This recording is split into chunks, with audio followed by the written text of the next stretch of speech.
You're listening to Life Strategies with Monique. Get ready to be empowered and inspired.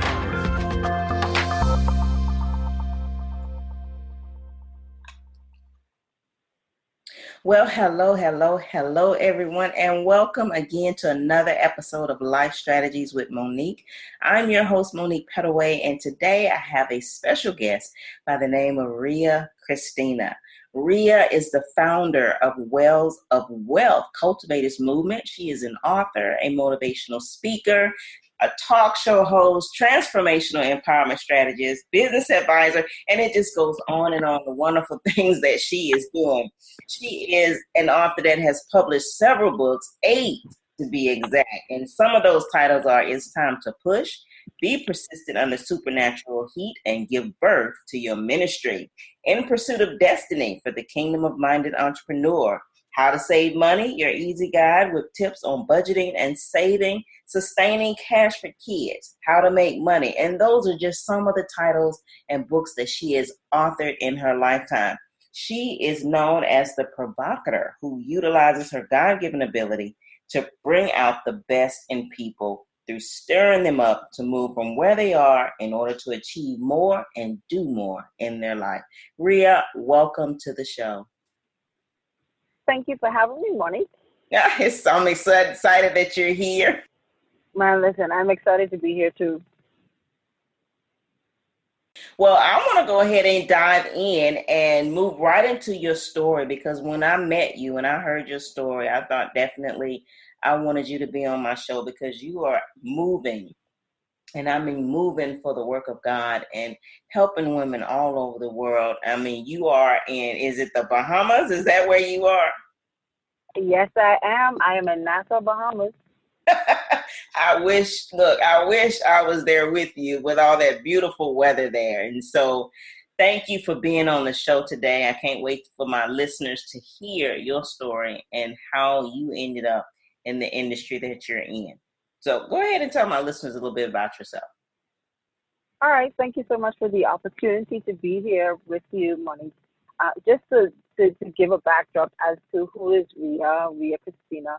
I grew up, born and raised in Nassau, Bahamas, and one of the things in terms of actually having to get started out in what it is that I'm doing, at the age of 13, I lost my father. My father died at the age of 13, and as a young girl growing up and losing daddy, that's where the whole world seems to come crumbling down, right?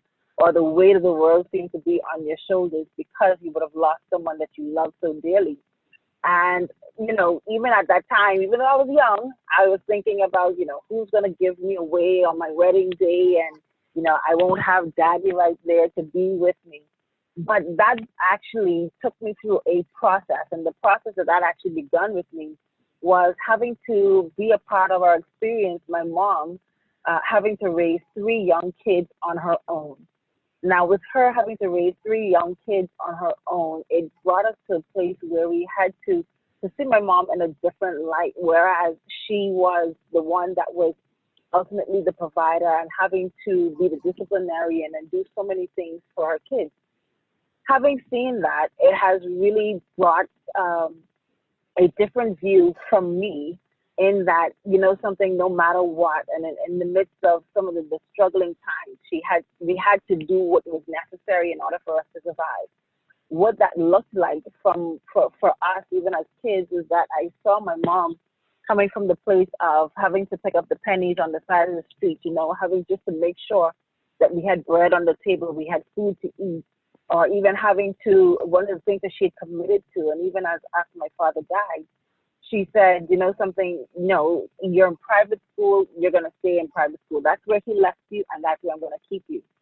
I fought with her, Monique, and I said to her, no, Mommy, I can go to public school, and, you could save the money with having to pay the school fees just so that, I could kind of help out in my own little way with her not paying the school fees and also having to provide for my other 2 brothers.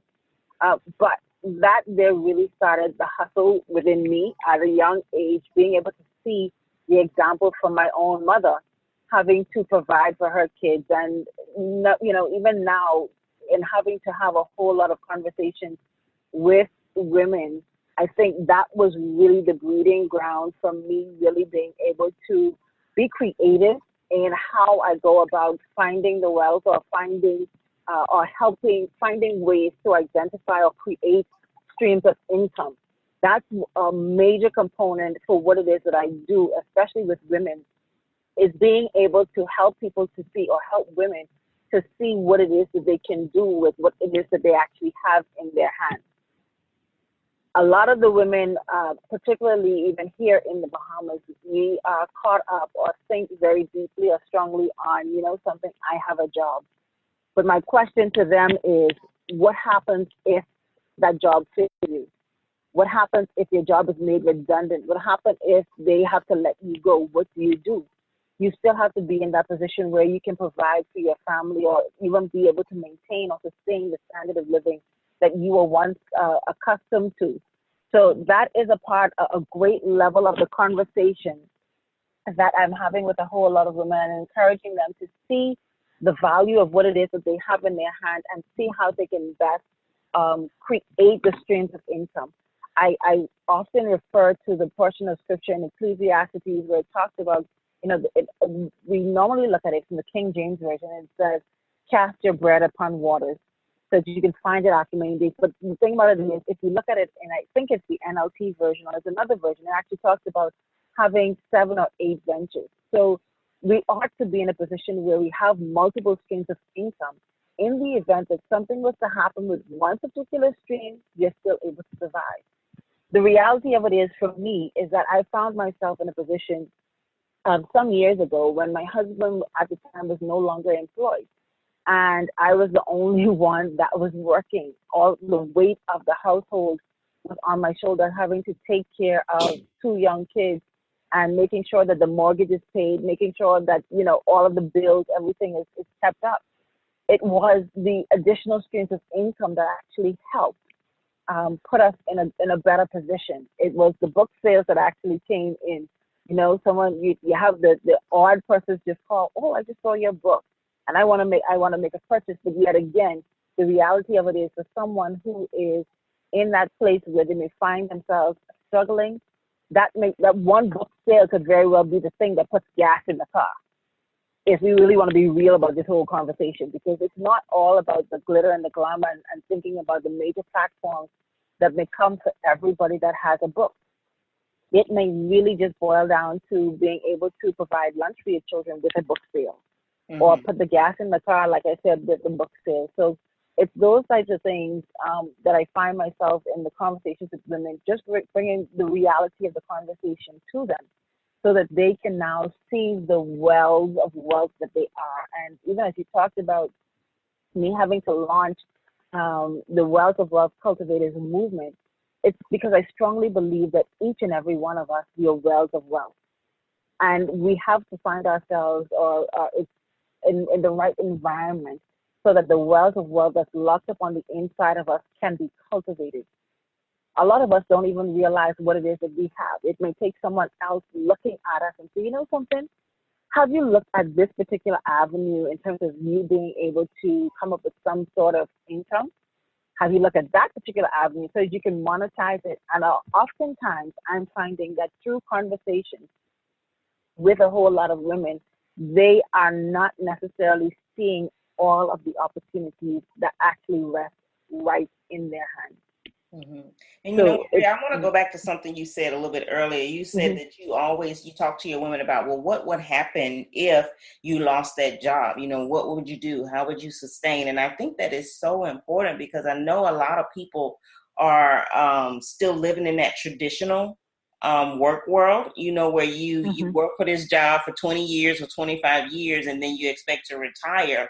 And a lot of people don't tend to think about, well, what would I do if this job ended? Because that mindset of, oh, I'm just going to work this job for 20 years or 30 years, and then, then I'm done, and that's it. So that challenge of asking them, I need you to think outside of what if something happens, because a lot of people don't think about that. They don't think about the fact, this job may end, or I may be laid off. People don't think about that until it happens.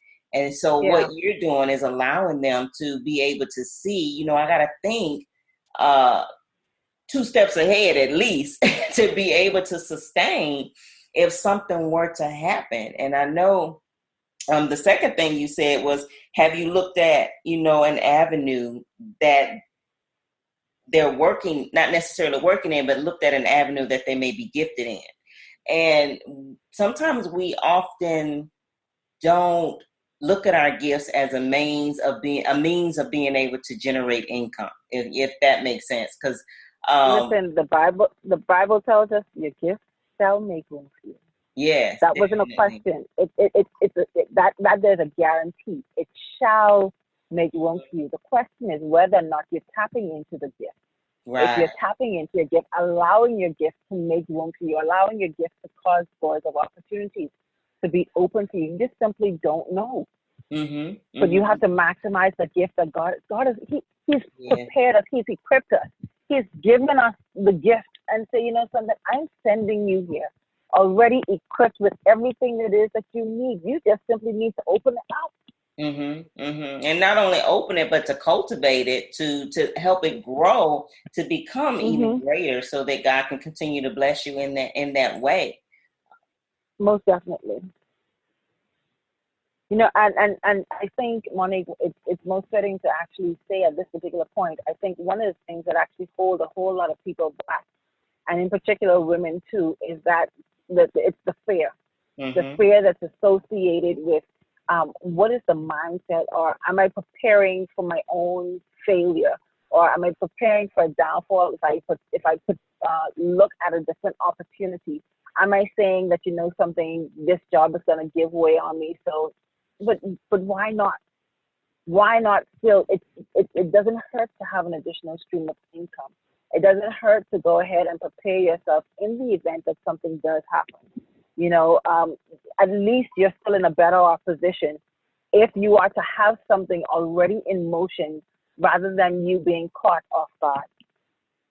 Because it's a lot more difficult to start from ground up with totally nothing. But if you already have your mind in motion to think about what else can I do? And I do not want people to think that I'm saying that you have to come up with something totally brand new. It may just very well be something that you're already doing now in your existing job, but you can actually tweak it or turn it into something that you can do for yourself.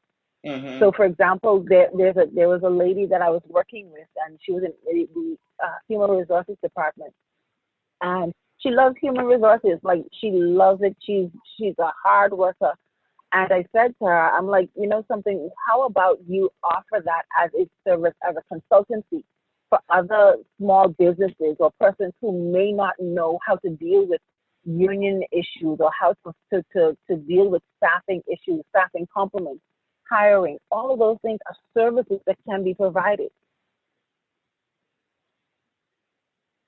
And having to provide that, you already create an additional stream of income.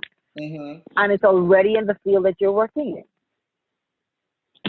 Yes, taking the skills you already have and using them to generate that extra income. I completely agree with that 100%, because I myself, as an educator, we educators, of course, don't make a ton of money, but we always have to find that extra. So as educators, their teachers are always using their teaching experience to generate extra income. And so it may be something like tutoring after school, or maybe doing some mentoring with kids, but teachers are always looking to generate extra income because they know they have a lot to give. And of course they need the extra income. So that's valuable, being able to know and understand what your gifts are and what it is that you can do to generate your own wealth. Because yes, God has given all of us gifts. He's given us all talents, and our gifts, again, like you said, our gifts will make room for us if we take the time to figure out what those gifts are and how we can use those gifts to live for God and be in his kingdom. And he loves us so much that, he wants to bless us. And I think a lot of people, and some people have that poverty mindset. Can you talk a little bit about that poverty mindset when it comes to generating wealth for ourselves when you're working with people? Hmm. Well, of course, we definitely have to deal with the poverty mindset because it actually has to do with a lot of the belief systems, and strangely enough, a lot of it actually becomes from even how some of us may have been raised in terms of some of the things that our parents probably may have said, or those the guardians that may have said around us, that may cause us to start to think along the lines of poverty without us even realizing it. So let's say, for example, we may say something like, I know we probably hear it around here quite often. Do you think money grow on trees? Mm-hmm. You know, so for the child that's growing up, you already start to think, well, there's lack, there's scarcity. So you already have that now being ingrained in your mind and in your thought process, and you're like, well, what do I do now? Yeah. You know, but the truth of the matter is, a lot of times when we're faced with life situations and circumstances, it actually comes to the point where we begin to see a whole lot more of our gifts and more of our abilities start to come out when we're faced with a situation. So let me just give you a little snippet of what that space a few years ago had brought for me. In that space where my husband at the time, he was not employed, I had to be a whole lot more creative, as I mentioned already. And that there brought out a greater dimension of hustle, I might as well say. It brought out such a degree of hustle. I became so creative. Like, listen, YouTube University, gone to bed. I figured out how to make my own detergent, how to make my own soap. Like, I had to make what I had stretch. Right. I really had to make what I had stretched. Now, I very well could have taken that into a whole business opportunity, but I allowed the grit and the hustle of being creative to actually spiral into so many other opportunities. That's where I went into the whole jewelry making. Did I tell you that I did jewelry too? No, I missed that. Listen, when you see your face with a whole lot of stuff, creativity gone to bed. But Yeah. the thing about it is, there were some things that I learned in that particular season of my life that caused me to be well positioned in so many different areas. So it opened up the jewelry making opportunity, having to be creative there, allow my mind to flow. And it also was a healing space for me, because I don't want people to just simply think that we're just simply talking about the money, but there was a whole lot of pain, there was a whole lot of emotions that may have gone on throughout the years, and me having to sit to make jewelry was an escape for me as well. So I'm going through the healing process, I'm being creative, as well as I'm able to make money, all at the same time, you know. And even during the time, my first book you mentioned, it's Time to Push. That, listen, that there in and of itself, it really came at a time when it was a hard space for me. And the Holy Spirit is really trying to get the message across to me. No matter where life may find you, you still have to push. As long as you are alive, there is hope. You still have that push. When you see you in that labor room, when you see you're in that labor room and you're on that table and the doctor says to you, come on, I need you to push. What do? You bear down and you push. I mean, you go through the pain in the moment. It's very, very painful. But we have to continue to push no matter what. So for the hard pressed woman and the woman that's listening to me, and you're feeling as though, you know, there's nothing else that I have to give. Yes, there is something that you have to give. You have a whole lot more. And the reason why you're still alive and the reason why you're in that position, that you can actually listen to the sound of my voice, is because there's something that's on the inside of you that God still has for you to release to this nation or release to someone.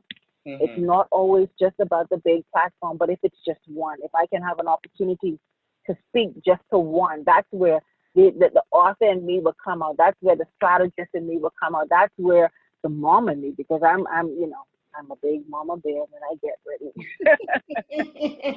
But all of these things actually tie together, even for the wealth of wealth cultivator, because at the end of the day, there's nothing missing, there's nothing lacking, there's nothing broken in any of us. Mm-hmm. Every single thing that would have happened to us, that would have transpired with us, God can use it. Will you allow God to, or will we allow God to use the broken pieces of our lives so that we can help someone else along the way? Because all I'm saying to you in this moment, for those that's listening, is that if God could do it for me, if he can bring me from that place of brokenness at the age of 13 and having to transition into so many different areas of my life where I had to go through the hustle, where I had to, of course, be at that place where my pillow was literally the cushion for my tears many nights, and having to fight my way through and having to push my way through. If God was able to do it for me, he definitely can do it for you.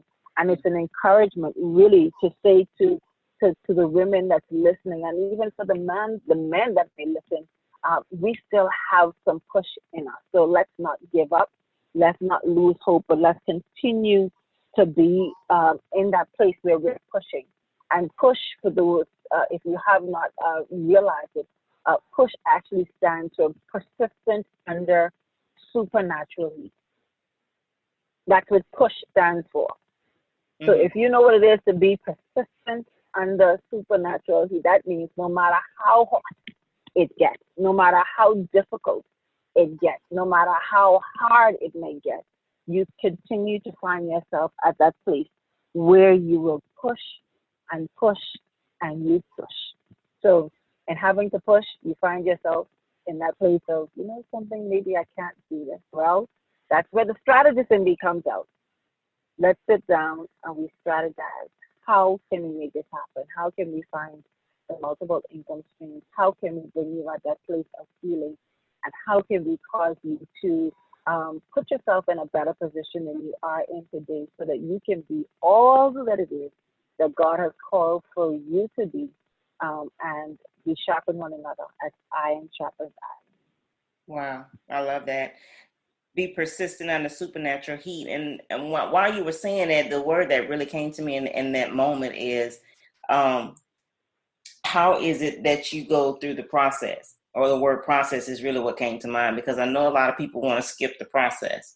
And unfortunately, that's not something we can do. So when you're having to push, can you talk to my listeners a little bit about the process? Because the process in itself is very important. Well, the thing about it is, I totally agree, the process is very important, and that is the one word that a whole lot of us want to avoid. We understand that, you know, this is, okay, let's say, for example, we think about the platform, and I'm using the platform because it's generally enough for us to use. But we think about the platform and seeing someone on the platform or on that stage being able to present to thousands, but you do not understand what it is that they probably would have had to go through in order for them to get there. So for me, a part of my process, like I said, was my pillow was literally the cushion for my tears, having to lose my father. And you know, we have to also understand that there may be some things along the way that we may end up losing. We may end up losing some relationships. We may end up losing you may end up losing some possessions. You may end up losing a house. You may end up losing a car. You may end up losing just a whole lot of things. But we have to be okay to let go of the weight of the things of yesterday, so that we can embrace our now season. We have to let it go and be at that place where you're okay with writing the death certificate for yesterday. Will you write the death certificate for yesterday so you can stand up strong and stand up firm and embrace this new day? Every single day that God has given us is a brand new day that he's given us, brand new mercies every single day. But we must commit ourselves to the process. Earlier this year, a part of my process would have been having to, when God said to me, Ria, will you journey with me into the unknown? That's a very hard thing to be asked. Especially if you know that for me, I was in banking for 19, little over 19 years. And God says to me, will you journey with me into the unknown? Now, God, now, I have this, I have that. We start to think about all of the things that we have to do or all of the responsibilities. And that's very easy for us as women to go ahead and do. But there are times in our lives that God will call us or cause us to be at that place where we fully rely on Him. We fully trust in Him for what it is that He wants to do. There are some places that He wants to expand in us, but He can't do that if we are holding on to the familiar. We can't do that if we're holding on to the old. We have to be able to make room so that the expansion can happen.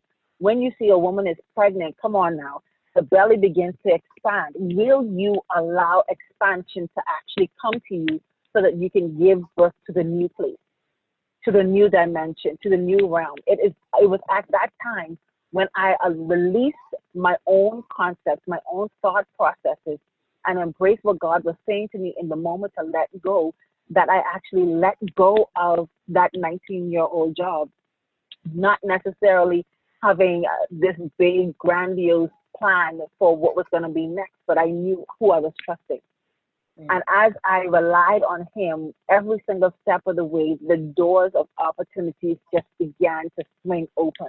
Like every single week, money, there's something else, something brand new that God has actually just been doing. But we have to make sure that we are moving in the timing of God. Because if you move outside of the timing of God, you can actually put yourself at a place of injury. You can put yourself at a place of greater pain, even outside of what it is that you probably may have even anticipated. That would be the place where you find yourself at premature birth. Yeah. You don't necessarily want to put yourself in a place where you're going to go ahead and have premature birth. But you want to make sure that it's at full term. And I'll actually say this. A few years ago, during that same time, or just before my husband at the time, when he wasn't employed anymore, both of us were actually employed at the financial institution, and I had an opportunity. We had an opportunity. The company was going through a redundancy exercise at the time, and I opted. I put up my hand and I said I wanted to leave because I figured I was ready to go. And I got a prophetic word, and the prophetic word was simply saying, one of them was actually saying, something, Ria, I see you have your hand at this door, and you're wanting to open this door, but I see the hand of the Lord slap your hand, banks on your hand, and says, not yet. We need to make sure that we are so in tune to the direction of Holy Spirit, so that we do not end up opening doors that we're not prepared for. Let me put it like that. Because it's not to say that He doesn't have the door of opportunity there for you. It's just that He's still, working some things in us and through us, so that whenever that door opens for us, we are fully prepared to walk in it and be able to embrace everything for it. So fast forward back now to this year where I left the 19-year-old job. I'm now sitting in meetings that I never dreamt that I would sit in. All because it's the timing of God. He's positioned me. He's now placed me in positions that I'm sitting in meetings that I wasn't even sitting in on that 19-year-old job. Wow. But everything else now seems, it's just opening up. The doors are just opening.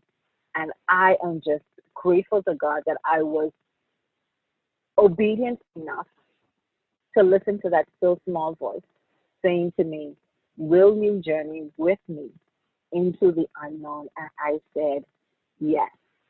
Of course, trembling, crying, wanting to kick, wanting to scream, like, God, I have two children. Yes. Like, I really do have two children that I have to provide for. And even now, with being in the place of, as a single mother, that is a totally different dynamic. Because now the reality of it is, okay, you're now by yourself and have the responsibility of two children to deal with. So, trusting God, I have to trust him more and more. But I want to encourage your listeners, Monique, no matter what, you continue to trust. No matter what, you continue to push. As your midwife, this is me as the midwife from the Bahamas saying, it's time to push. I love that. I love that. It's time to push. And I really love what you said about God's timing, because that is so monumental, instrumental, or whatever word you want to use. It is very important that we as people of God truly listen to God's timing, because again, if we do get out of God's timing and do things out of order, then we're not going to be in tune or in sync with whatever he's positioning us to have, because we've gotten out of order. And we know God is a God of order and not of chaos. So it's very important that we hear his voice, know his voice, sit still and hear what it is that he wants us to do, because we can cause ourselves a lot of unnecessary heartache when we get out of rotation, so to speak, or get out of order of God's timing. So I'm so glad that you've taken the time today to share with my listeners some huge and valuable nuggets about allowing God to expand you and come away from the familiar and tap into the unknown, because that is a huge thing that a lot of women are unable to do because of their fear. They're fearful of going into the unknown, and you yourself, you jumped out there, with your kids, and that is a very scary thing that people fear, especially when they're tied to a job. Letting go of a job is very difficult, and being able to jump. And that just reminds me of Steve Harvey's book. He said, jump, which is something he talks a lot about. We're afraid to jump. Yeah, we do get to that place where we are afraid to jump. But I say, no matter what, once you know that God has given you the instruction, he's given you the go ahead, stick with him. He knows. Know who is your source. Your job is not your source. I just simply need people to understand that your job is not your source. Know who it is, who's your source, know where your provision comes from. And that's what you hold on to. Yes, definitely. Trusting God to know that he's going to have you no matter what. So long as you trust him, he's going to make sure that you are taken care of. Most definitely. Ria, tell my listeners out there how they can get in touch with you, because you have some valuable information and trainings and workshops. Tell them a little bit more about what you do in your business and how they can get in touch with you.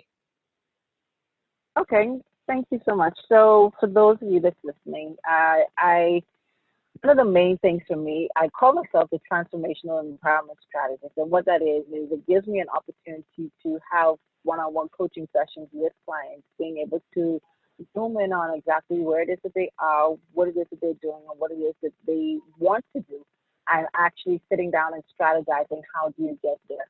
So that's one of the ways that your listening audience can connect with me through a coaching session.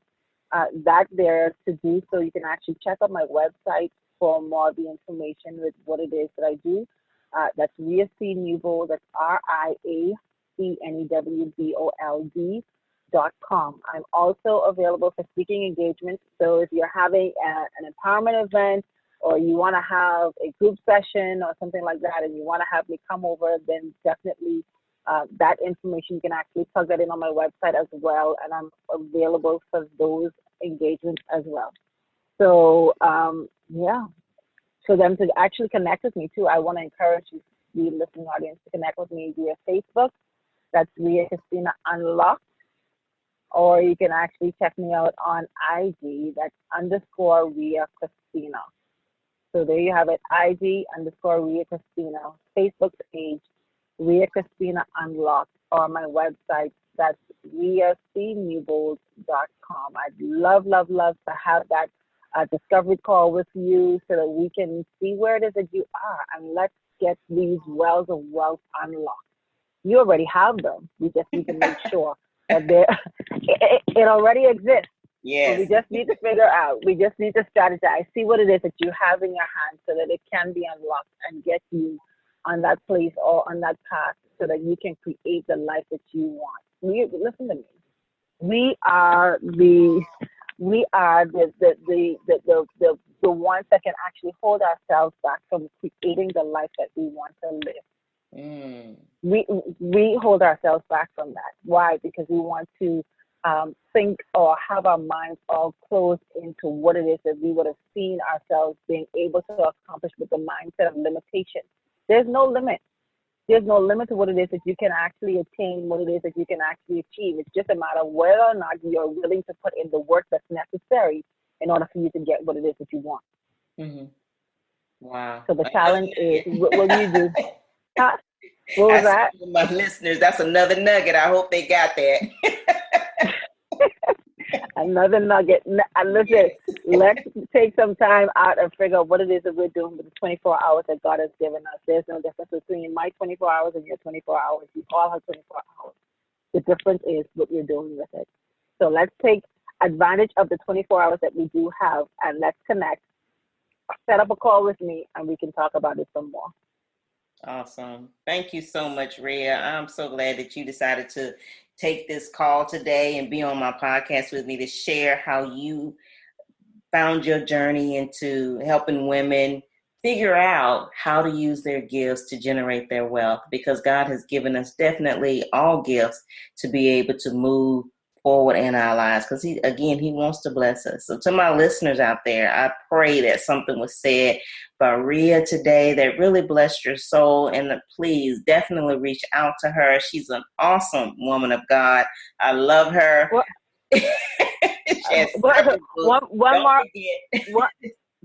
one more quick thing before you finish, wrap up, Monique. For those of you, if you're interested in being a part of Wells of Wealth Cultivators, that is it's a Facebook group, so you can actually check it out, Wells of Wealth Cultivators. You can join the Facebook group there. And there's also an annual event that we have every September, which is called the W.O.W Experience.